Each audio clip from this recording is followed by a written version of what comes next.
going on, everybody? Let's break down the Shrapnel white paper today. Here is the home page where you can find all the information about the game.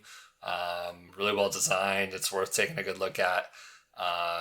They've got a lot of good info here, cool art, awesome concept art going on. So excited for the game. But today we're just going to focus on the white paper itself. So if you go up to blockchain here and click on the white paper, you can find it. All right, zoom in a little bit. Okay, so first things first, they've just got a breakdown table of contents here. We'll skip over that and we'll just get into it. So Shrapnel is what they call the first blockchain-enabled FPS AAA game. So they kind of like name drop the BAFTA Awards and Emmy Award-winning team, and you'll see kind of some more about that later with the advisors section. They do really push this connection into a community where, you know, players own the platform and decide its future. That much is very true of the game and their intention with the game. It's very much community focused and player focused, where players create a lot of the maps, the items, you know, create the ecosystem for the NFTs, all that kind of good stuff. So here they go into like the opportunity and sort of the setup for why the game is going to be successful. Most of this is, the white paper kind of works sort of like a pitch deck as well. I think they used it for both things. So part of it will read like a white paper and part of it will read like a pitch deck. If you're more interested in more information on this, you can come and check it out. But we'll kind of jump over that for now. So one of the things they're pushing is this big team of advisors that they have. And later you'll see kind of like some New York Times bestselling authors and sci-fi who are advisors to the game.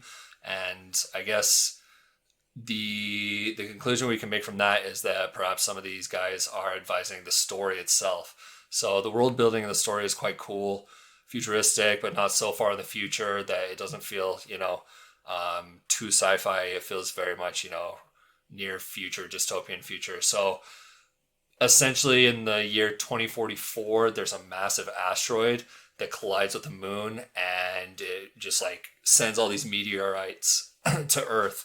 And they strike this zone, and inside of this zone, this 500 kilometer wide zone, there's lots of like kind of mystery and secrets, and they wall it off to the rest of the world, right?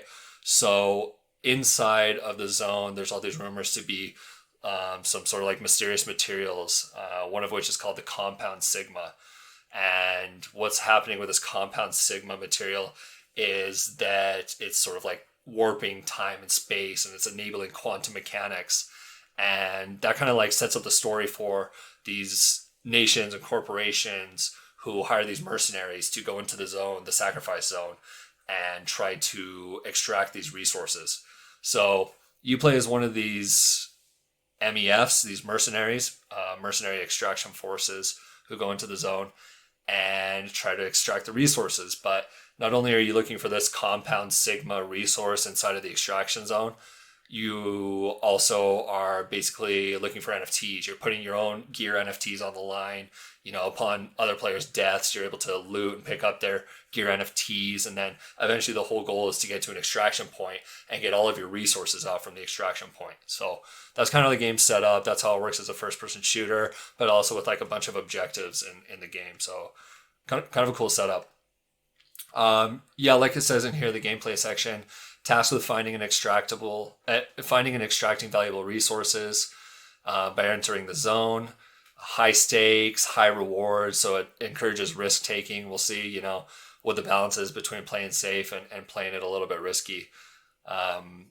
So yeah, like for each extraction, you will load out your character with a bunch of gear, right? And that gear is supposed to be your NFTs that you risk in game. So the better your loadout, the better your gear, the better you're probably going to do inside of a match, inside of, you know, one of these extraction missions, but also the more you put on the line. So not only can you collect the gear NFTs, you can collect that compound sigma, and it's not actually specified much what the compound sigma will do, but perhaps it'll have something to do with the token. Maybe it'll be also some sort of like NFT resource that you can sell in the marketplace. So we'll have to see what they end up doing with that. Let's go down to the next part. So operator classes, you have 3 different operator classes: Assault, Survivalist, and InfoSec. Each has like skill trees, progression trees. So you can kind of like skill up or spec up what style of play you want.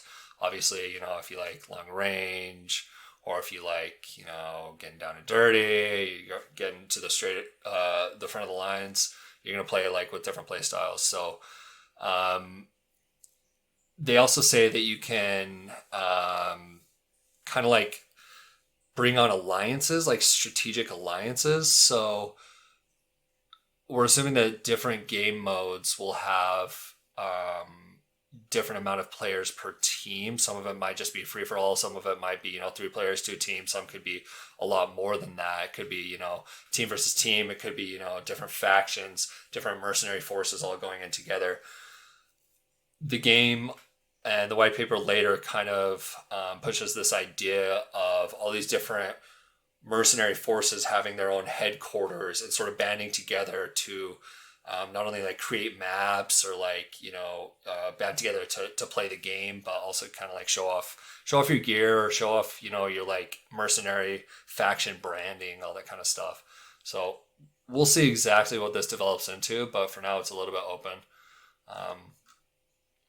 As far as gear and crafting goes, the equipment there's a couple different types of equipment. Obviously, the weapons that you have will influence your playstyle, but you can also like disassemble weapons and recraft them to make customized weapons, and then those weapons can be sold on the marketplace. So this is one of the ways that they incentivize creators. Another thing is like consumable items. I think these are not generally put on the market. Like not tradable with other players, but you can think like grenades, med kits, all those kinds of things that you find in a traditional FPS. Armor will work kind of like weapons, to where you have it for your loadout before you go into an extraction, and will be sold on the marketplace, trade on the marketplace. And then there's also technology, which I think will work like consumables, but they won't be consumed on use. They won't be like a one-time use thing. So they mentioned night vision goggles here and information gathering devices. So we'll see how intricate they get with the different game modes, and whether they incentivize just, you know, straight up FPS skills, you know, surviving, getting as many kills as possible, or whether it'll be sort of a more complicated set of game modes where there's a lot more strategy involved. Here they mention player-created tournaments, which they don't get into too much, but it looks like you can create your own rules. You can probably choose maps from the list of, you know, player-created maps from probably the stock maps that the game provides. I'm guessing you can set what kind of weapons can be used, what the different objectives are. And as for player missions, they talk about extraction gameplay here, but also content creation and marketplace participation. So I think these player missions are kind of work like daily missions do in other crypto games, where you have a set of objectives you can do regardless of, like, you're not really playing PvP, you just have like a set of objectives you can do, or like achievements. They work like achievements in Web2 games. So accomplishing those will get you SHRAP token rewards, which is kind of cool. So we'll see what they develop for that. As far as creation, they're really big on this creation. They say player created content is key to the SHRAPNEL experience, and they do keep pushing this. So it's a really cool experiment, because if they are able to have the players themselves and the community creating all this content for them, it creates like a committed ecosystem, a committed community of players that get rewarded for creating and reward each other. And also there's like this curation feature where if you find good maps or you find good weapons, you can stake SHRAP token on them, and they can kind of get promoted that way. And then there's a setup where they have like kind of like tournaments, or like this face-off between different weapons and maps to where the best should rise to the top based on, how much SHRAP token is placed on them, but also their performance. So they don't get into specifics about the performance of those things, but yeah, creation is really huge in the game.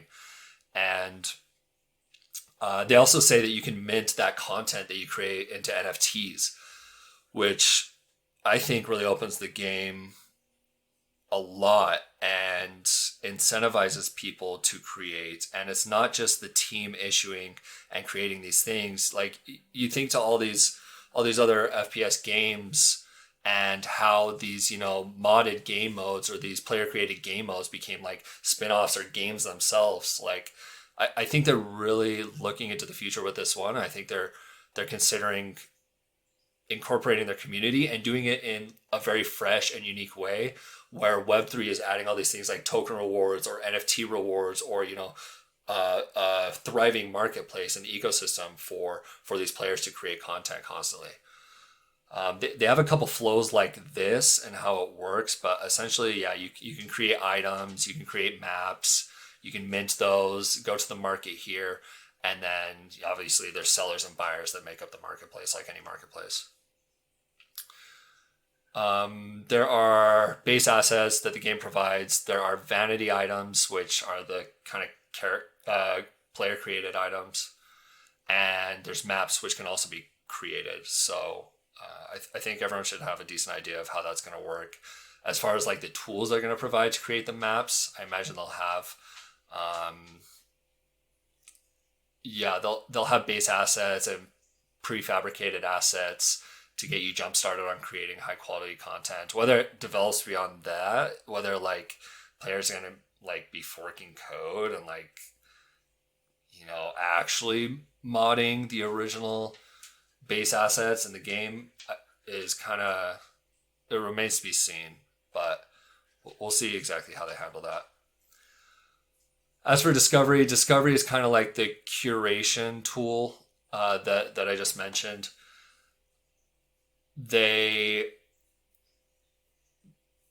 So when you find good items in the game, you can share them with the community through usually SHRAP token staking. They say promoting and discovering the best items and maps in this constantly expanding collection is critical to the creator ecosystem. And so, yeah, it's just kind of like it's not necessarily a popularity contest, not necessarily best performance. It's kind of a combination of the two things. So SHRAP is pretty vital in driving that discovery.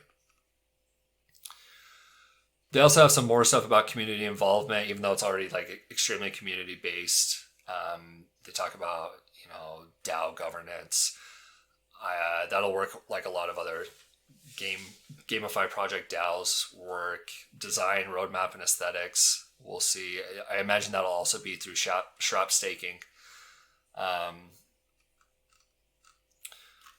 And then down here, we kind of talked a little bit about the MEF headquarters, but yeah, you can join different MEFs, so like these different factions, and you can basically kind of, hang out with your team, your colors, your branding, your buddies. You can hang out there in the pregame and postgame lobby. You'll be able to access like specific resources to your faction.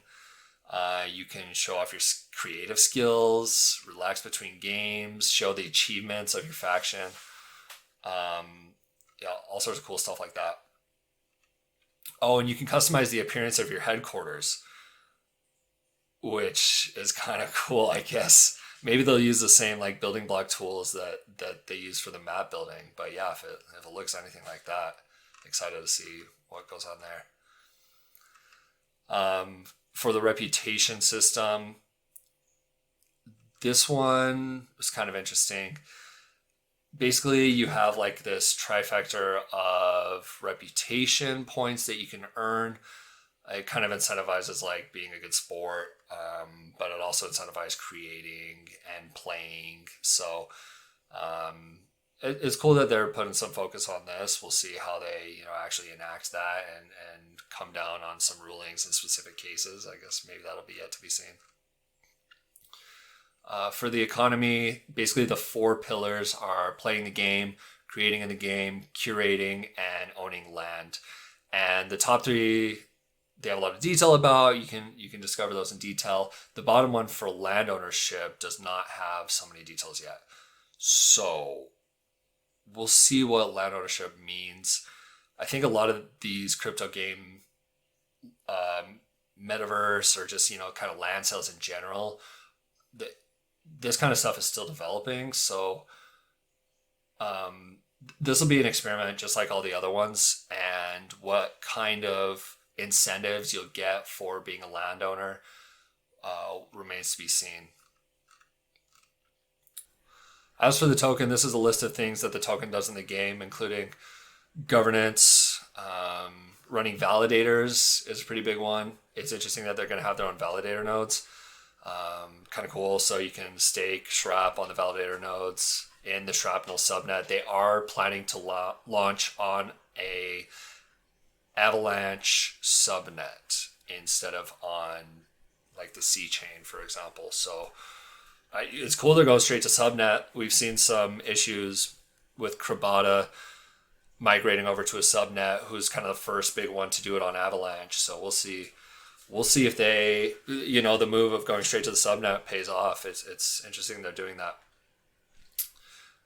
There's one thing I want to mention right after this. I think it's listed down here, but in case it's not, they do only have a one token system instead of a dual token system. And dual token systems have been really popular in GameFi recently to basically offer an in-game utility token that works as, like just all the gaming fees and all the in-game transactions and all that stuff happens with the utility token. And then the governance token is generally the one that's used for staking, the one that's used to pay advisors, pay the team, that's used to sort of delve out to the community.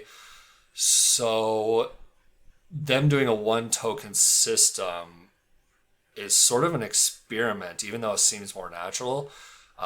Most projects have been doing a dual token system, so something to keep in mind.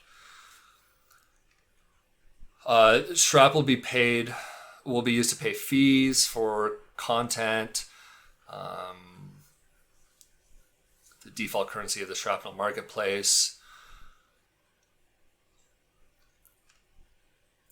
So a couple notes on the tokenomics, and if you want more information, like we kind of analyze the tokenomics a little bit in our white paper breakdowns. So if you check out Gamify with 2 eyes, we tell you the basic information up here, the team, the blockchain, the genre of all these games, and like basic NFT information too, because that's only briefly listed in the white papers, and sometimes you don't have dates and stuff like that. But the stuff you need to know to start playing games is, the token information, the NFT information, and basically like quick play, how to get started, and dates for stuff. So we list all that information in our white paper breakdown on the Gamify Medium, and I'll link that in the description. So, my point was, let's go to tokens. So here we have the same breakdown from the white paper, but we have kind of our analysis on it. So most Gamify projects designate somewhere between 10 and 30% for their total token supply to team and advisors. And SHRAPNEL does 27% for its team and advisors. So it does seem a little bit high. We'll go back to the white paper now. It seems a little bit high, but towards the end of the breakdown, we'll show you kind of who the team and advisors are and why it might be more warranted. And also they have a huge allotment for community rewards, and you can kind of even see like the way that this graph, this I guess a pentagon is broken down. They've got, this more bold orange color for the community rewards and kind of dwarfs the 27% up here, but those are the larger portions of the token distribution. There's only ever going to be 3 billion SHRAP tokens, and they'll probably launch it on Avalanche, as they're pretty integrated into the Avalanche ecosystem. So that's kind of the rumor, but they could do their IDO somewhere else. I guess it doesn't necessarily have to be an IDO, but so for their TGE, they'll have 3 billion tokens. And as for some of these other things, the seed token holders section was a little bit mysterious. So we'll have to try to do more research and get more information about that, as well as like the strategic token holders. So may have to reach out for some answers from the team directly. But yeah, so that's the basic distribution of the token. And one thing that might make people feel more at ease about the token distribution is the relatively long cliff linear unlocks and the total unlock from TGE. So for gamified projects, this is relatively long, which is somewhat comforting. So they seem to be in it for the long run. They want to keep this ecosystem going. They want players creating content, all that kind of good stuff. So for the marketplace, obviously all these projects should have a marketplace, especially if they're integrating NFTs, which, basically every gamified project does. And they call it sophisticated peer-to-peer marketplace for each level of gear, generic and premium vanity items. So it should be a pretty massive marketplace, considering that there's so much player-created stuff that can be done. And perhaps like the influx of so many NFTs will sort of like drown the marketplace if it's not designed well to I guess, because people are curating or promoting the NFT content that is good, and they're staking SHRAP token on it to promote it. That's one way that they're going to push the best content to the top, because essentially, from what we understand, anybody can create the NFTs.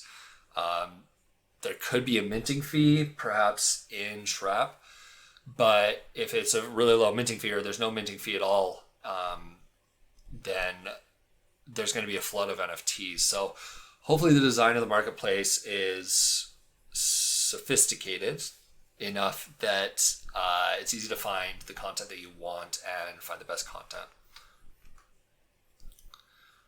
Best gear, best weapons, best armor, best not items, because items don't go on the marketplace. But so staking your rewards, this is how people are incentivized to create content, which is quite cool.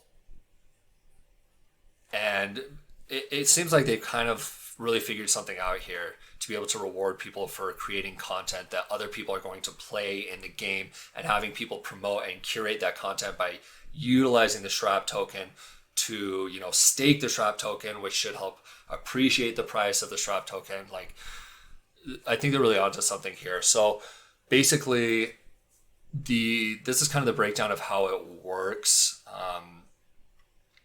You'll stake SHRAP on NFTs that you want to promote. That will promote them, and they'll have, I think here they're either saying that they just kind of have a performance because of that staking, but there could also be like a round of like competition or some algorithm that decides that. Here in the curation and promotion step,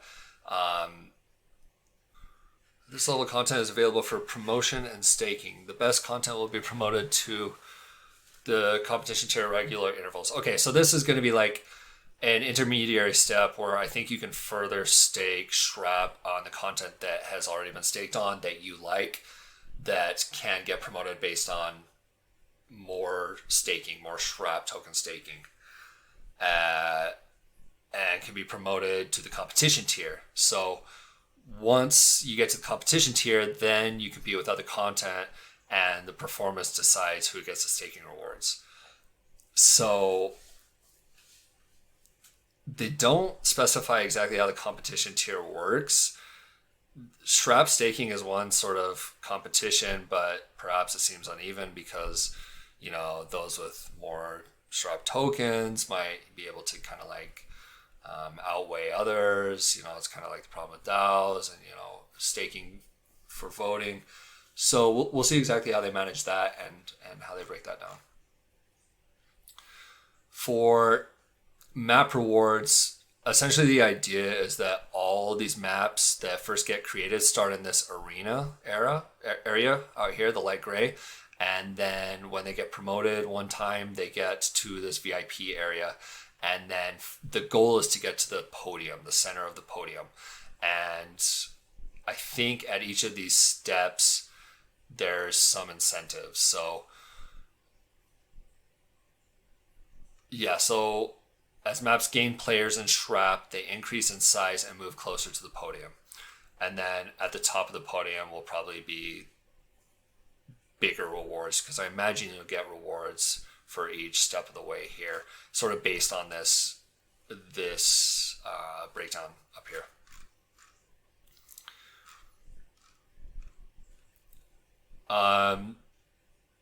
You get relegated. Maps get relegated if they don't perform very well, if they don't have the popularity, if they don't have the performance in these tournaments. So a popularity and performance tournament with a regular promotion relegation cycle sounds like a lot to manage and develop. So the actual iteration of this will be interesting.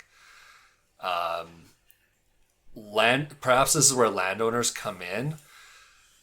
Maybe you have to build a map on top of somebody's land, whether it's your own or you, I guess, rent it out from somebody, or I'm not sure exactly how that's going to work, but. And then all of these different pieces, the landowners, the curators, the map owners, and stakers share in the performance-based SHRAP rewards, which is cool. So everybody gets incentivized for creating content.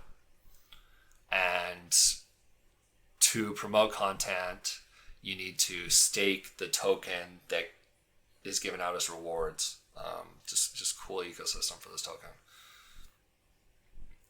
So for rewards for vanity items, you get rewarded for the price and volume performance. For mission rewards, those are kind of the missions that we listed above, like achievements in other games.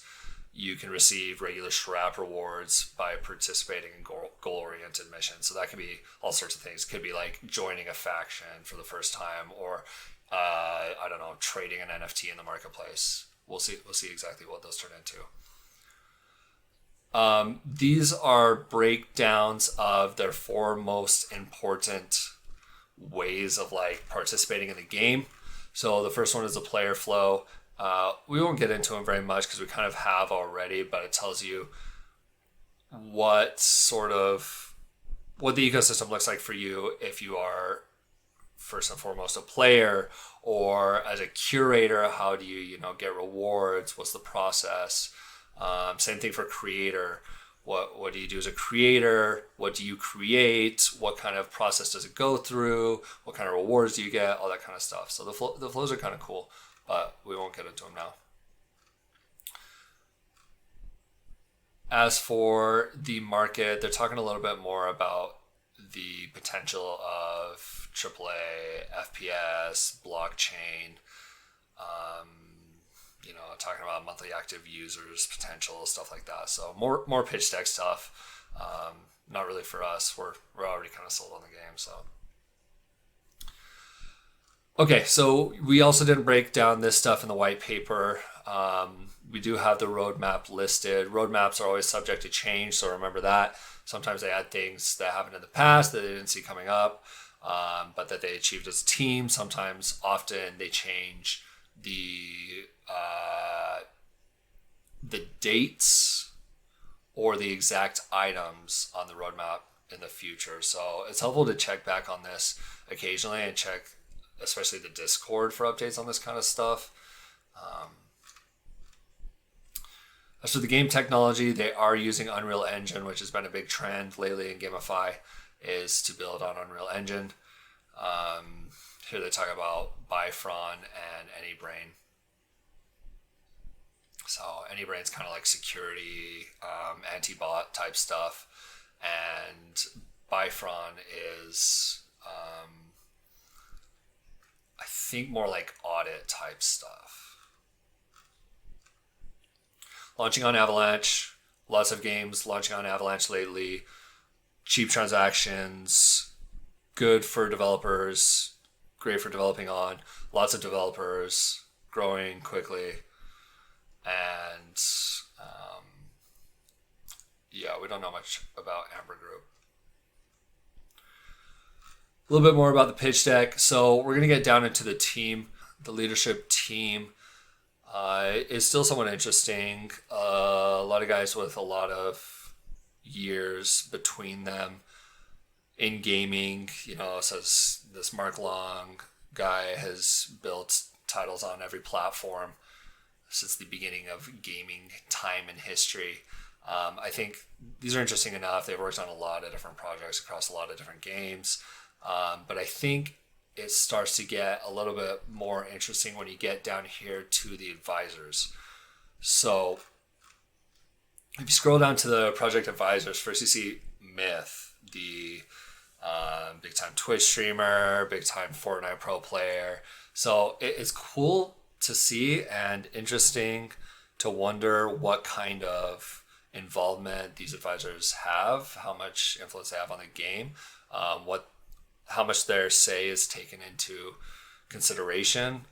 But it's cool to have people at the height of their industry with pro gamers, pro gaming, having some sort of say in the game mechanics or the development or the balance of the game. We've got this Terry Spear guy from Ubisoft. You've got Neil Stevenson, New York Times best-selling author with a couple sort of futuristic type books, which is kind of cool. This guy who created the John Wick franchise, Derek Kolstad. So these are kind of more fun, and they bring on these cool names from different industries. Down here we also have, here's the BAFTA award-winning composer. So really looking forward to a good soundtrack. If they can nail the soundtrack on this, that's been keeping us in a lot more games lately than we belong being in, is a good soundtrack, just getting lost in these games. And then also, interestingly, is Jay Chang from Genopets, another huge project launching pretty soon here. The Move to Earn, kind of collect NFT monsters type game, kind of Pokemon-esque, sort of like Pokemon Go, but Move to Earn blockchain. Down here for investors and partners, also pretty big.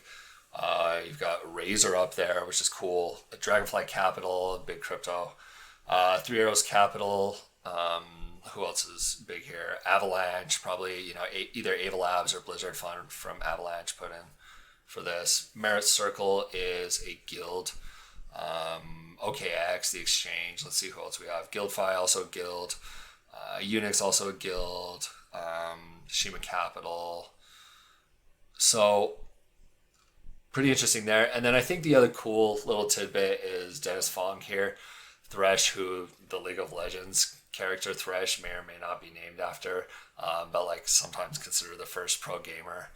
And then also this M Shadows guy, a founding member of the heavy metal band Avenged Sevenfold. So maybe more time than we wanted to spend on the team and partners and advisors section, but I think it is somewhat notable because they're taking 27% of the token distribution, because the project is supposed to be AAA, because first-person shooter is going to be probably more complicated and advanced to make. So, yeah.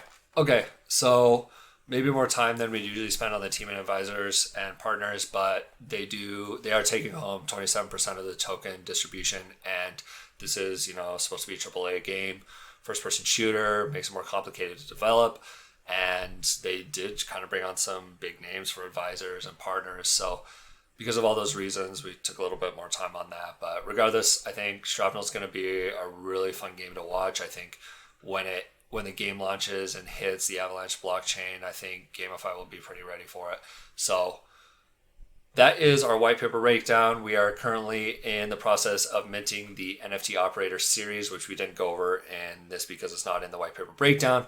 But the NFT operator mint series is going on throughout June and July, and is a series of 5 characters. 2,000 NFTs are relegated to each, so a total of 10,000 between the 5 characters, the 5 operators. And they provide you early access to the game, feedback on development. They provide in-game NFT airdrops. They provide token airdrops and a host of other features that they said will be coming. So if you want to go do that, you can check out the link in the description. I'll list that down there. And that's it. That's a white paper breakdown. Thanks for coming, and make sure you like and subscribe.